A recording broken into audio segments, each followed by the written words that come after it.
Hello friends आम्भे मैंने ए सीटी exam रे मैथ रु आसुवा किसी सिलेक्टेड क्वेश्चन डिस्कसन करूँ जहाँकि आपण मान बहुत इंपोर्टाट आपण मैंने जदि सीटी एग्जाम सीरियसली प्रिपेयर होती भिडियो को प्रथम रु शेष पर्यंत देखूँ कहीं टाइप क्वेश्चन ही आपंकर एग्जाम आसो आपण मैंने जदि प्रतिदिन ये भिडियो देखा चाहते आम चैनल को सब्सक्राइब करूँ और नोटिफिकेशन बटन को ऑन कर रखुँ जहाँफल नेक्स्ट वीडियो जिते भी अपलोड हो आपने जानीपारे और आपको एग्जाम प्रिपेरेसन हो पारे।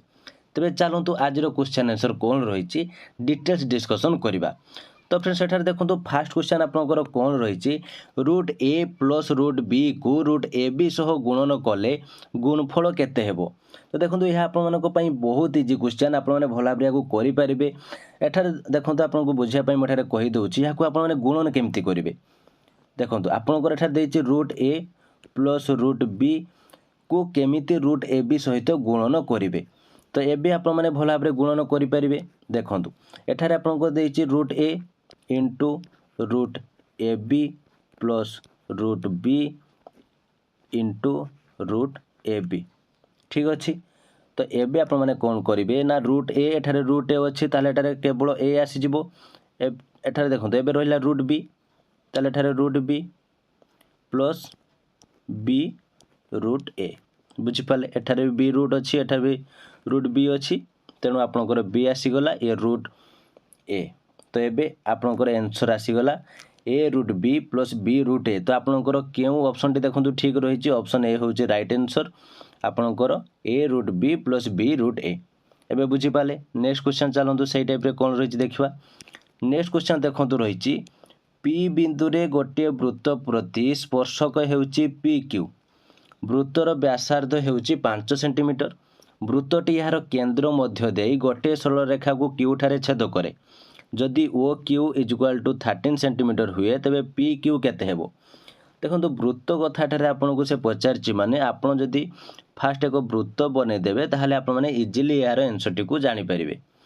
फास्ट एठारे कौन कही देखो एबे आपण माने भल भाव देखंतु पी बिंदु रे गोटे वृत्त प्रति स्पर्शक हेउची पी क्यू ताहले ये हूँ गोटे स्पर्शक यह पी हेले यह आपंकर हेबो क्यू। एबे कही वृत्तर व्यासार्ध हेउची 5 सेंटीमीटर तो वृत्तर सेंटर जदि एठी हुए तो आपंकर ये हूँ तार 5 सेंटीमीटर तार व्यासार्ध। एबे से कौन कहूँ वृत्तटी यार केन्द्र मध्य दे गोटे सरल रेखा को क्यू ठारे छेद करे ताले केन्द्र मध्य दे क्यू ठारे एठारे छेद कला तो ये ओ जदि ओ क्यू 13 सेंटीमीटर हुए पी क्यू केते हेबो। तो पी क्यू आपन को सेठारे मागी जाए। देखो पूर्व मैथ क्लास रे मध्य मु आपन को ए टाइप रो क्वेश्चन एक प्रैक्टिस करेइथिली डिस्कशन करेइथिलु आमे। तो आपन जदि से क्लास करिथिबे ताले आपन माने जानि जिबे यार आंसर कोन हेबो। देखो ए टाइप जेते क्वेश्चन आसीबो एवं आपन को ए तीनोटी बाहुर जहाँ भी आपन को मागिबो आपण मैंने एठार भल भाव मन रखु यार आंसर टी को केमती बाहर करेंगे। देखो एठार देइछि 13 माने 13 एठार देइछि तो 13 रो स्क्वायर एठारे -5 रो स्क्वायर यार रूट ओवर। तो 13 रो स्क्वायर केते होछि 169 5 रो स्क्वायर केते होछि 25 तो यार रूट ओवर 169 रु 25 गले केते होछि 144 तो 144 रो रूट ओवर आपनर केते हे जिवो 12 सेंटीमीटर।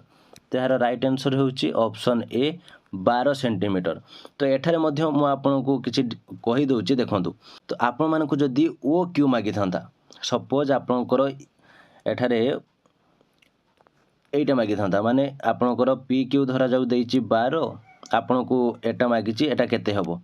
तो आपण सेटा कोन करिवे एठारे प्लस करिवे माने आपनकर 12 रो स्क्वायर प्लस 5 रो स्क्वायर रूट ओवर बुझी पाले। ताले आपनकर 12 स्क्वायर केते हो 144 प्लस 144 प्लस होची 5 होची 25 आपनकर एठारे रूट ओवर। तो 144 प्लस 25 रूट ओवर हेले 144 प्लस 25 होची केते 169 रूट ओवर आपनकर केते हे जिवो 13 बुझी पाले। तेणु आपनकर मु एठारे आउ थरे भल भाबरे बुझे दउची देखंतु एठारे एक वृत्त रहिची वृत्तर जदि आपनकर एई टाइप रो किछि एठारे क्वेश्चन आसुची ये ओ ये पी ये क्यू आपन को एटा देइची जदि एटा आपन को मागुची ताले एटारे आपन माने माइनस करिवे भल भाबरे मन रखंतु। जदि आपन को एटा देइची एटा मागिची माने ओ पी मागुची किंतु एटा देछि तो सेठारे आपण माने भी माइनस करिवे किंतु जेतेबेले एटा दउची माने ओ क्यू आपन को पचारुची एवं ओ पी देछि पी क्यू देछि ओ क्यू पचारुची सेतेबेले आपण प्लस करिवे तो आपनकर आंसर आसी जबे याको भला भाबरे मन रखिथिबे जेतेबेले ए टाइप रो क्वेश्चन आसीबो आपण माने फास्ट वृत्त कर देबे वृत्त भितर आपन जेमिति कोआ जाय सेमिति आपण माने भला भाबरे देखिकी आपण माने गारो एमिति टाणी देबे तापरे भला भाबरे चेक करिवे कि से कोन मागुची तो से अनुसार आपण माने आंसर टी अति सहज रे दे परिबे तेबे चलंतु नेक्स्ट क्वेश्चन देखिबा कोन रहिची दुईटी संख्यार गुणफल हेउची 30,375 जदि दुईटी संख्यार गसागु 45 तेबे दुईटी संख्यार लसागु केते तो फ्रेंड्स आपण माने याको पढ़ी चंती कि लसागु गुणन गसागु इज इक्वल टू संख्या द्वयर गुणफल तो एठारे लसागु एठारे कोन कहिछि दुईटी संख्यार गुणफल हेउची 30,375 जदि दुईटी संख्यार गसागु 45 ताले लसागु इनटू 45 इज इक्वल टू 30,375 तेरे लसागु इज इक्वल टू आपण माने कोन एठारे करिवे लसागु इज इक्वल टू 30,375 बाय 45 आपण माने काटी दियंतु आंसर आसी जिवो 675 तार राइट आंसर होउची ऑप्शन ए 675 हेबो बुझी पाले दुईटी संख्यार अनुपात 5:3 सेमानको वियोगफल 34 हेले संख्या दुईटी केते तो ये टाइप देखो क्वेश्चन बहुत टाइम आपनकर देखा मिलियो दुईटी संख्यार अनुपात एठार देछि 5:3 सेमानको वियोगफल 34 हेले संख्या दुईटी केते तो आपण एठारे संख्या को एठारे x धरि नियतु धरा जो संख्याटी होउछि आपनकर x तो दुईटी संख्यार अनुपात 5:3 देछि माने आपनकर गोटे होउछि 5x आ गोटे होउछि आपनकर 3x बुझी पाले तो एबे आपनकर कोन कहिछि ना दुईटी संख्यार अनुपात 5:3 सेमानको वियोगफल होउछि 34 ताले सेमानको वियोगफल जदि 34 हुए ताले एठारे हम लिखि परिया 5x - 3x is equal to 34 बुझी पाले तो एबे आपण माने कोन तो 5x रो -3x होउछि 2x इज इक्वल टू 34 तो x is equal to 34 by 2 काटी देले आपनकर हे जिवो 17 तो एठारे आपनकर संख्या आसीगला 17 माने x इज इक्वल टू आसीगला केते 17 तो x जदि आपनकर 17 हुए ताले ये होची 5x ताले 5 * 17 एटारे 3 * 17 एटारे कोंतु 5 * 17 होची आपनकर केते 85 ये 17 * 3 माने 17 * 3 होची आपनकर केते 51 तो एठारे 85 आउ 51 होउची आपनकर दुईटी संख्या जहाटारे 50 जो संख्या दुईटी केते 85 एवं 51 तो केउ आंसर टी आपनकर ठीक एटारे देखंतु कोउथरे ऑप्शन रहिची ऑप्शन बी होचे राइट आंसर 85 और 51 नेक्स्ट क्वेश्चन देखंतु कोन रहिची 8000 टंका रे गोटे म्यूजिक सिस्टम किना गला जदि 9500 टंका रे बिक्री करा जाई ताहाले शतकड़ा लाभ केते हेबो तो फ्रेंड्स एठारे जहाँ भी मुझे आपको क्वेश्चन डिस्कसन करोची समस्त क्वेश्चन आपनकर प्रीवियस ईयर क्वेश्चन बा किसी सिलेक्टेड क्वेश्चन जहाँ कि सही टाइप रो आपनकर एग्जाम रे आसे तो सही टाइप रे ही मुझे आपनको एठारे प्रैक्टिस करोची तेणु आपण मैंने जदि बुझी पारना भिडियो को बारंबार देखूँ देले आपण मैंने भल भाव में बुझीपारे बहुत इजिली आपको बुझापी चेष्टा करुँची आपण मैंने बुझीपार्टी कि ना कि बुझीबार जदि कौन असुविधा होता है ताहले मते कमेंट बॉक्स रे जणातु कमेंट बॉक्स रे मते जणैबे ताहले मोर भी किसी इंटरेस्ट बढ़िबो आपण मानको भल भाव में बुझापी कोड जदि बुझीबार मोर भूल होतबो ताहले मु मध्य नेक्स्ट क्लास रे ट्राई करिवि आपनको जेमति भल भाव में बुझाई पारिबि तेणु मते निश्चित भाव में कमेंट बॉक्स रे जणातु आपण माने बुझी पारुचंती कि नाही कोठी कोन असुविधा हेउची एवं आपण माने जदि कम समय भितर अधिक प्रिपरेशन होई एग्जाम रे सक्सेस पाया को चाहउचंती एवं आपण टीचर स्वप्न को पूर्ण करिया पई चाहउचंती ताहले आज ही हमर स्पेशल क्लास रे जॉइन करंतु एथिरे जॉइन हेले आपण मानको सिलेबस वाइज सब्जेक्टिव एवं ऑब्जेक्टिव क्लास सहित study material free PDF previous year question सह व्हाट्सएप सपोर्ट मिल जिवो एवं आपण मानको लाइफ टाइम एक्सेस मध्ये दिया जिवो जहाँफल आपण मैंने निजक बहुत भल भाव में प्रिपेरेसन कर एग्जाम सक्सेस पाइबा सहित आपंकर टीचर स्वप्न को पूरण करेंगे तेज अब लेट करूँ ना यथाशीघ्र दिखाई व्हाट्सएप नंबर में जॉइन लिखि मेसेज करूँ और जॉइन हो आज आपंकर प्रिपेरेसन स्टार्ट कर दिंतु कहीं आपण पाखे बहुत कम समय रही आमर लिमिटेड सीट रही तो सीट फिल होगा पूर्व आपने जॉइन हो जातु तेज चलतु एवं आमर क्वेश्चन उपरକୁ ଯିବା ये क्वेश्चन टी बहुत सहज थोड़े आपने बुझीगले करेंगे 8000 टंकार गोटे म्यूजिक सिस्टम किणागला जदि 9500 टंकार बिक्री करा जाए शतकड़ा लाभ केते हेबो तो एठार देखो तार क्रय मूल्य होउची 8000 ଏବଂ ଆପଣଙ୍କର ବିକ୍ରି ମୂଲ୍ୟ ସେ କେତେ କହିଛି 9500। ତ ଏଠାରେ ଲାଭ ଆମେ କେମିତି ଜାଣିବା? ଫାଷ୍ଟ ଆମକୁ ଲାଭ କାଢ଼ିବା ପାଇଁ ପଡ଼ିବ। ତ ଲାଭ କେମିତି କାଢ଼ିବେ ନା 9500ରୁ ମାଇନସ୍ 8000 କରିଦିଅନ୍ତୁ। ତ ଏଠାରେ ଆମର ଲାଭ ଆସିଯିବ 1500, ମାନେ 8000 ଟଙ୍କାରେ ଜିନିଷଟା କିଣିଛି 9500 ଟଙ୍କାରେ ବିକିଛି। ତ କେତେ ହେଉଛି? 1500 ଟଙ୍କା ତା'ର ହେଉଛି ଲାଭ ହେଉଛି। ତ 1500 ଯଦି ତା'ର ଲାଭ ହୁଏ, ଆପଣଙ୍କର ଶତକଡ଼ା ଲାଭର ଆପଣମାନେ ସୂତ୍ରଟି ଜାଣିଥିବେ, ଲାଭ ବାଇ କ୍ରୟ ମୂଲ୍ୟ ଇଣ୍ଟୁ 100। ତାହେଲେ ଲାଭ ହେଉଛି କେତେ? ଏଠାରେ 1500, କ୍ରୟ ମୂଲ୍ୟ କେତେ? 8000 ଇଣ୍ଟୁ 100 କରିଦିଅନ୍ତୁ, ଏହାକୁ କାଟି ଦିଅନ୍ତୁ। ଆପଣଙ୍କର ଏଠାରେ ଆନ୍ସର୍ ଆସିଯିବ 18.75। ଆପଣଙ୍କର ଆନ୍ସର୍ ଆସିଯିବ ଏଠାରେ 18.75। ଏଠାରେ ଗୋଟେ 2ଟି ଶୂନ କଟିଯିବ, ଏଠାରେ 2ଟି ଶୂନ କଟିଯିବ। ଏଠାରେ ଆପଣମାନେ ଏଠାରେ ଆଉ ଗୋଟେ ଶୂନ ମଧ୍ୟ କାଟିପାରିବେ। ତ ଏଠାରେ ଭଲ ଭାବରେ ଚେକ୍ କରି ଦେଖନ୍ତୁ, ଆମର 18.75 ଏଠାରେ ଆନ୍ସର୍ ଆସିଯିବ। ଏହା ହେଉଛି ପରସେଣ୍ଟେଜ୍। ତ ଆମର ରାଇଟ୍ ଆନ୍ସର୍ ହେଉଛି ଅପସନ୍ ଏ, 18.75%। ବୁଝିପାରିଲେ? ନେକ୍ସଟ କ୍ୱେଶ୍ଚନ୍ ଦେଖନ୍ତୁ କ'ଣ ରହିଛି। ନେକ୍ସଟ କ୍ୱେଶ୍ଚନ୍ ଦେଖିବା, ଦୁଇଟି ଧନାତ୍ମକ ପୂର୍ଣ୍ଣ ସଂଖ୍ୟା m O n, m is equal two P square Q square O n is equal two P Q Q, ସେମାନଙ୍କର ଗସାଗୁ କେତେ? ଦେଖନ୍ତୁ ଏଇ ଟାଇପ୍ର କ୍ୱେଶ୍ଚନ୍ ଯେତେବେଳେ ଆପଣଙ୍କର ଆସିବ, ଏଠାରେ ବହୁତ ପିଲା କ'ଣ କରନ୍ତି, କନଫ୍ୟୁଜ୍ ହେଇଯାନ୍ତି ଏବଂ ଏହାର ଆନ୍ସର୍ଟି ଦିଅନ୍ତି ନାହିଁ। କିନ୍ତୁ ଏହା ଆପଣଙ୍କୁ ବହୁତ ସହଜ, ଥରେ ବୁଝେଇ ଦେଲେ ଆପଣଙ୍କର ଯେତେବେଳେ ଏଇ ଟାଇପ୍ର କ୍ୱେଶ୍ଚନ୍ ଆସିବ ଆପଣମାନେ କରିପାରିବେ। ତ ପ୍ରଥମେ ଏଠାରେ ଆପଣଙ୍କୁ ବୁଝିବା ପାଇଁ ପଡ଼ିବ, ଏଠାରେ ଆପଣଙ୍କୁ ସେ କ'ଣ ମାଗୁଛି। ଏଠାରେ ସେ ମାଗୁଛି, ଏଠାରେ ଗସାଗୁ କେତେ ସେ ମାଗୁଛି। ତ ଫ୍ରେଣ୍ଡସ୍ ଦେଖନ୍ତୁ, ଆପଣମାନଙ୍କର ଏହାର ଆନ୍ସର୍ଟି କ'ଣ ହେବ? ଏଠାରେ ଆପଣମାନଙ୍କର ଗସାଗୁ ଯଦି ସେ ମାଗିଛି, ତାହେଲେ ଗସାଗୁ ମାନେ ଏଠାରେ ଆମେ କ'ଣ ନେବା? ଏଠାରେ ଆମେ ସବୁଠାରୁ ସ୍ମଲ୍ ନେବା। ତ ଏଠାରେ ଦେଖନ୍ତୁ m ଇଜ୍ ଇକ୍ୱାଲ୍ ଟୁ ଦେଇଛି ପି ସ୍କୋୟାର କ୍ୟୁ ସ୍କୋୟାର ଏବଂ n ଦେଇଛି ପି କ୍ୟୁ ଏବଂ କ୍ୟୁ। ତ ଏଠାରେ ପି ସ୍କୋୟାର ବଡ଼ ନା ପି କ୍ୟୁ ବଡ଼?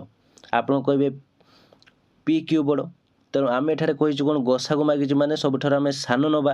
ତାହେଲେ ଏଠାରେ ଆମେ ନେବା ପି ସ୍କୋୟାର। ତ ଏବେ କୁହନ୍ତୁ କ୍ୟୁ ସ୍କୋୟାର ବଡ଼ ନା କ୍ୟୁ ବଡ଼? ଆପଣ କହିବେ କ୍ୟୁ ସ୍କୋୟାର ବଡ଼। ତାହେଲେ ଏଠାରେ ଆପଣମାନେ କ'ଣ ନେବେ? ଏଠାରେ ନେବେ କ୍ୟୁ। ତ ଇଏ ହେଉଛି ତା'ର ଗସାଗୁ। ବୁଝିପାରିଲେ? ଇଏ ହେଉଛି ତା'ର ଗସାଗୁ ପି ସ୍କୋୟାର କ୍ୟୁ। ଦେଖନ୍ତୁ ପି ସ୍କୋୟାର କ୍ୟୁ କେଉଁଥିରେ ଅଛି? ଆପଣଙ୍କର ଅପସନ୍ ଏରେ ଅଛି। ତାହେଲେ ଆପଣଙ୍କର ଅପସନ୍ ଏ ହେଉଛି ରାଇଟ୍ ଆନ୍ସର୍। ଯଦି ଏଠାରେ ସେ ଆପଣଙ୍କୁ ମାଗିଥାନ୍ତା ଯେ ଲସାଗୁ କେତେ, ଲସାଗୁ ମାନେ ହେଉଛି ବଡ଼। ତ ଏଠାରେ ଦେଖନ୍ତୁ ପି ସ୍କୋୟାର ବଡ଼ କି ପି କ୍ୟୁ ବଡ଼? ଆପଣ କହିବେ ପି କ୍ୟୁ ବଡ଼। ତ ତାପରେ କ୍ୟୁ ସ୍କୋୟାର ବଡ଼ କି କ୍ୟୁ ବଡ଼? ଆପଣ କହିବେ କ୍ୟୁ ସ୍କୋୟାର ବଡ଼। ତାହେଲେ ଆପଣଙ୍କର ଇଏ ହେଉଛି ଲସାଗୁ। ଯଦି ଲସାଗୁ ମାଗିବ ତାହେଲେ ଆପଣମାନେ ବଡ଼କୁ ନେବେ, ଯଦି ଗସାଗୁ ମାଗିବ ତାହେଲେ ଛୋଟକୁ ନେବେ। ଦେଖନ୍ତୁ ଆହୁରି ଇଜିଲି ମୁଁ ଆପଣଙ୍କୁ ବୁଝାଇ ଦେଉଛି। ସପୋଜ୍ ମୁଁ ଆପଣଙ୍କୁ କହିବି କି 2, 4, 6ର ଲସାଗୁ ଆପଣ ଗସାଗୁ କେତେ ମୋତେ କୁହନ୍ତୁ। 2, 4, 6ର ଲସାଗୁ କେତେ ଏବଂ ଗସାଗୁ କେତେ? ତ ଆପଣମାନେ 2 ପକାଇଦେବେ, ଏଠାରେ କହିବେ 1, ଏଠି ରହିବ 2, ଏଠି ରହିବ 3। ତ ଏବେ ଆପଣଙ୍କର ଲସାଗୁ କେତେ ମୋତେ କୁହନ୍ତୁ। ଲସାଗୁ ହେଉଛି ଆପଣଙ୍କର ହେଇଯିବ 12। ଏଲସିଏମ୍, ଯାହାକି ଆମେ ଏଲସିଏମ୍ ବି କହିପାରେ, ଏଲସିଏମ୍ ଆପଣଙ୍କର ହେଇଯିବ 12 ଏବଂ ଗସାଗୁ କେତେ ଏଠାରେ କହିବେ? ଗସାଗୁ ଏଠାରେ କେତେ? ଗସାଗୁ ଏଠାରେ କହିବେ 2। ତ ଦେଖନ୍ତୁ ଏଇ ଯେଉଁ ସଂଖ୍ୟାରେ ସବୁଠାରୁ ଛୋଟ ହେଲେ ହେଉଛି ଗସାଗୁ, ବଡ଼ ହେଉଛି ଲସାଗୁ। ତ ସେଇ ଟାଇପ୍ରେ ଏଠାରେ ମଧ୍ୟ ଆପଣମାନେ ସେମିତି ଦେଖିବେ କି ପି ସ୍କୋୟାର କ୍ୟୁ ସ୍କୋୟାର ଏବଂ ପି କ୍ୟୁ କ୍ୟୁ। ଏଠାରେ ପି ସ୍କୋୟାର ବଡ଼ କି ପି କ୍ୟୁ ବଡ଼? ଏଠାରେ କ୍ୟୁ ସ୍କୋୟାର ବଡ଼ କି କ୍ୟୁ ବଡ଼? ତ ସେଇ ଅନୁସାରେ ଆପଣଙ୍କର ଯଦି ସାନ ହୁଏ ତାହେଲେ ଗସାଗୁ, ଯଦି ଲସାଗୁ ମାଗିଥିବ ଏଠାରେ ତାହେଲେ ଆପଣ ବଡ଼କୁ ଦେବେ। ବୁଝିପାରିଲେ? ଏବେ କ୍ଲିଅର? ନେକ୍ସଟ କ୍ୱେଶ୍ଚନ୍ ଦେଖନ୍ତୁ କ'ଣ ରହିଛି। ଏ ଓ ବି ଦୁଇଟି set, A difference B union B difference A is equal to କେତେ? ତ ଏହା ହେଉଛି ଆପଣଙ୍କର ସୂତ୍ର, ଏହାକୁ ଆପଣମାନେ ମନେ ରଖିବା ପାଇଁ ପଡ଼ିବ। ତ ଏହାର ଆନ୍ସର୍ଟି ହେଉଛି ଅପସନ୍ ଡି, ଏ ୟୁନିୟନ ବି ଡିଫରେନ୍ସ ଏ ଇଣ୍ଟରସେକ୍ସନ୍ ବି। ଏହାର ହେଉଛି ଏହାର ସୂତ୍ର, ଫର୍ମୁଲା, ଆପଣମାନେ ଏହାକୁ ମନେ ରଖିଥାନ୍ତୁ। ନେକ୍ସଟ କ୍ୱେଶ୍ଚନ୍ ଦେଖନ୍ତୁ କ'ଣ ରହିଛି। ପି ବିନ୍ଦୁରେ ପି କ୍ୟୁ ଗୋଟିଏ ବୃତ୍ତର ସ୍ପର୍ଶକ, ବୃତ୍ତର କେନ୍ଦ୍ର ଓ ପି କ୍ୟୁ ଗୋଟିଏ ସମଦ୍ୱିବାହୁ ତ୍ରିଭୁଜ ହେଲେ ଓ କ୍ୟୁ ପି କୋଣ ଇଜ୍ ଇକ୍ୱାଲ୍ ଟୁ କେତେ? ତ ଏଠାରେ ଦେଖନ୍ତୁ ଆପଣଙ୍କୁ ଏଇ ଟାଇପ୍ର କ୍ୱେଶ୍ଚନ୍ ଆସୁଛି ମାନେ ଫାଷ୍ଟ ଆପଣମାନେ ଏକ ବୃତ୍ତ କରିଦିଅନ୍ତୁ, ଦେଲେ ଭଲ ଭାବରେ ବୁଝିପାରିବେ। ଦେଖନ୍ତୁ ବୃତ୍ତ ଆପଣମାନେ ଏବେ କରିଦିଅନ୍ତୁ, ତାପରେ ଏବେ କ୍ୱେଶ୍ଚନ୍ଟିକୁ ଭଲ ଭାବରେ ବୁଝନ୍ତୁ। ପି ବିନ୍ଦୁରେ ପି କ୍ୟୁ ଗୋଟିଏ ବୃତ୍ତର ସ୍ପର୍ଶକ, ତ ଇଏ ପି ହେଲେ ଇଏ ଆପଣଙ୍କର ହେବ କ୍ୟୁ। ବୃତ୍ତର କେନ୍ଦ୍ର ତ ଇଏ ହେଉଛି ଆପଣଙ୍କର ଓ ପି କ୍ୟୁ ଗୋଟିଏ ସମଦ୍ୱିବାହୁ ତ୍ରିଭୁଜ ହେଲେ O Q P is equal to କେତେ? ताले ओ पी क्यू जदि गोटे समद्विबाहु त्रिभुज हुए ताले O Q P equal to केते ताले क्यू कोण आपनको सी मागुची एटा केते देखंतु आपनकर त्रिभुजर तीन कोणर समष्टि मिसी एठारे होची आपनकर 180 डिग्री या आपण माने जानि चंदी तो एठारे आपनकर समद्विबाहु त्रिभुज कथा से कहिची तो एठारे पी कोण आपनकर एठारे केते कहंतु पी कोण होची आपनकर एठारे 90 डिग्री यस 90 डिग्री हेले आपनकर 180 रु 90 डिग्री एठारे माइनस हे गेला आ केते रहबो आ रहबो आपनकर 90 तो 90 जदि हुए एठारे समद्विबाहु कथा कहिची ताले दुईटा बाहु समान दरकार तो दुईटा बाहु समान हेले दुईटा कोण भी समान हबो तेणु यह होची आपनकर 45 एवं 45 45 45 एवं 90 तो आपनकर एठारे देखंतु 45 45 90 ये 90 आपनकर तीनोटी कोण मिसी आसीगला 180 डिग्री ओ क्यू पी मागिची ताले ओ क्यू पी आपनकर एटा 45 एटा 45 एटा 45 एटा आपनकर 90 तो आपनकर टोटल हे गला आपनकर 180 डिग्री बुझी पाले एई टाइप रो ही क्वेश्चन आपनकर आसे तो आपण माने बारंबार प्रैक्टिस करले बुझी पारिबे किछि एथरे प्रॉब्लम नाही तबे चलंतु नेक्स्ट क्वेश्चन कोन रछि देखिबा √80 इज इक्वल टू केते √80 इज इक्वल टू केते एई टाइप रो क्वेश्चन आसले आपण माने कोन करिवे तो आपण मानकु एठारे कोन करिया पई पडिबो देखंतु एठारे आपनकर 80 रो आपण माने लसागु बाहर कर दियंतु तबे 2 पकांतु 2 पकेला आपनकर ये 40 आसीबो पुनी 2 20 ये पुनी 2 10 पुनी 2 एठारे आपनकर 5 तो एबे जो दुईटी रहउची तो एहा को आपन गुटे नवा पई पडिबो तो एठारे देखंतु एठारे 2 को हमें गुटे 2 नेलु एठारे 2 को दुईटी 2 को हमें गुटे 2 नेलु तो एबे आपण माने कोन करिवे ए 2 * 2 इज इक्वल टू 4√5 तो यार राइट आंसर होची ऑप्शन बी तो फ्रेंड्स एई टाइप रो क्वेश्चन को आपण जदी बारंबार प्रैक्टिस करिवे ताहले आराम से बुझी पारिबे एतरे कोनसी प्रॉब्लम नाही बा आपनकर कोनसी असुविधा हेबो नाही म आपनको बहुत इजीली बुझिया पई चेष्टा करूची तो आपण माने नेक्स्ट क्लास कोन करिया पई चाहउचंदी केउ सब्जेक्ट करिया पई चाहउचंदी ता मध्ये मते कमेंट बॉक्स रे जणाई पारिबे जा फलरे मु सही क्लास विषय आपनकर सिलेक्टेड क्वेश्चन कहि देबी तबे चलंतु एबे ए क्वेश्चन टी को भला भाबरे देखंतु दुईटी संलग्न कोण ए ओ बी 3:2 अनुपात रे अछंती तेबे ए बी सी डी सामांतरिक क्षेत्र रे उक्त दुईटी कोणर परिमाण केते तो एठारे प्रथमे सामांतरिक क्षेत्र एठारे से कहिछि सामांतरिक क्षेत्र तो आमे एठारे फास्ट ड्रॉ कर देले आमे भला भाबरे बुझी पारिबो तो ये ए बी सी डी तो एबे एठारे से कोन कहिछि दुईटी संलग्न कोण ए ओ बी 3:2 अनुपात रे अछंती ताले ये जदि 3 हुए ये होछि आपनकर 2 ए बी सी डी सामांतरिक क्षेत्र रे उक्त दुईटी कोणर परिमाण केते तो एठारे आपण माने केमिति करिवे तो देखंतु ये जदि 3 2 हुए ताले ये भी आपनकर 3 आउ 2 हेइ जिवो तबे एठारे देखंतु 3x + 2x + 3x + 2x is equal to केते टोटल होउची आपनकर 360 डिग्री तो एठारे 10x इज इक्वल टू केते हे जिवो 360 x इज इक्वल टू केते 360 बाय 10 आपनकर काटी गले होबो केते 36 तो एठारे आपनकर x आसी गला केते x आसी गला 36 तो एठारे रहिछि केते 3x तो 3x माने 3 * 36 इज इक्वल टू 108 2x 2 * 36 बा 36 एठारे केते होबो 72 तो आपनकर 108 एवं 72 ठारे दुईटी आपनकर कोणर परिमाण तो आपनकर ऑप्शन ए होची राइट आंसर